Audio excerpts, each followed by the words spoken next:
इंदापूरच्या निमगाव केतकीत मुस्लिम बांधवांकडून वारकऱ्यांचं शिरखुर्मा देऊन स्वागत करण्यात आलं। गेल्या 10 वर्षांपासून अखंड परंपरा सुरू आहे। अशा प्रकारे मुस्लिम बांधवांकडून सामाजिक बंधुभाव जपण्याचा प्रयत्न करण्यात येतोय।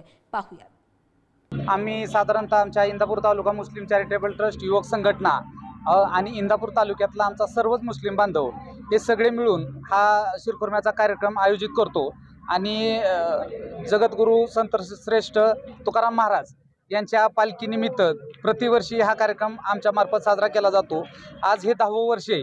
आम्ही साधारणतः आळंदीपासून पंढरपूरपर्यंत असा कार्यक्रम हा शिरखुर्मा वाटपाचा फक्त मुस्लिम चॅरिटेबल ट्रस्ट मार्फतच घेतला जातो आणि ह्याच्यामधून आम्हाला एवढंच सांगायचं आहे की सर्व धर्म समभावाची भावना आमचे हिंदू बांधव असतील, मुस्लिम बांधव असतील, हे सर्व एक आहेत। या दृष्टीनं आम्ही सर्वांना रमजान ईद आमची झाल्यानंतर हा पहिलाच कार्यक्रम हिंदू बांधवांचा येतो, म्हणून आम्ही शिरखुर्म्याचा प्रोग्राम दरवर्षी ठेवतो। आमचे रमजान ईद झाल्यानंतर वारी आमच्या गावामध्ये पहिल्यांदाच येते।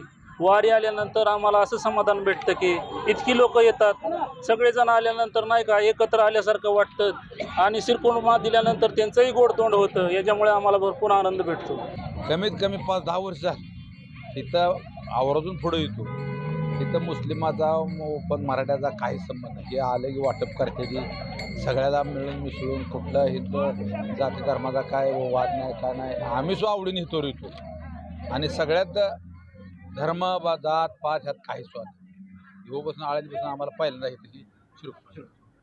शेगावहून विठ्ठल भेटीला निघालेली श्री संत गजानन महाराजांची पालखी सोहळ्याचं सोलापूरमध्ये जिल्ह्यात आगमन झालंय। 750 किलोमीटर 33 दिवसांचा प्रवास करत शेगावहून पंढरपुरात विठ्ठल भेटीला निघालेली श्री संत गजानन महाराजांची पालखी सोलापूरमध्ये दाखल झाली आहे। याचा आढावा घेतला आमचे प्रतिनिधी अनिकेत गायकवाड यांनी। शेगावहून निघालेल्या श्री संत गजानन महाराजांच्या पालखी सोहळ्याचा आज सोलापूर जिल्ह्यामध्ये जे आहे ते आगमन झालेलं आहे। आपण पाहू शकतोय की गजानन महाराजांची पालखी जी आहे ती सोलापूर जिल्ह्यामध्ये जे आहे ती दाखल झालेली आहे। हातामध्ये पताका घेऊन पताकाधारी जे आहेत ते या पालखी सोहळ्यामध्ये विठुरामाचा गजर जे आहे ते करत विठुरायाचं दर्शन घेण्यासाठी जे आहे ते पंढरीमध्ये जात असतात। आपण जर बघितलं गेलं तर 33 दिवसामध्ये 750 किलोमीटरचा प्रवास करीत हा पालखी सोहळा जो आहे तो सोलापुरातील विठ्ठलाच्या दारी जो आहे तो जात असतो आणि आपण बघितलं गेलं तर अत्यंत शिस्तबद्ध पद्धतीनं जे आहे हा पालखी सोहळा संपूर्ण महाराष्ट्राला जो आहे तो परिचित आहे। आपण जर पाहिलं गेलं तर हातामध्ये आणि शिस्तबद्ध पद्धतीनं जे आहे तो या गजानन महाराजांचा पालखी सोहळा जो आहे तो होत असतो। आपण जर पाहिलं गेलं तर टाळकरी असतील, वारकरी असतील, हे सर्वजण जे आहेत ते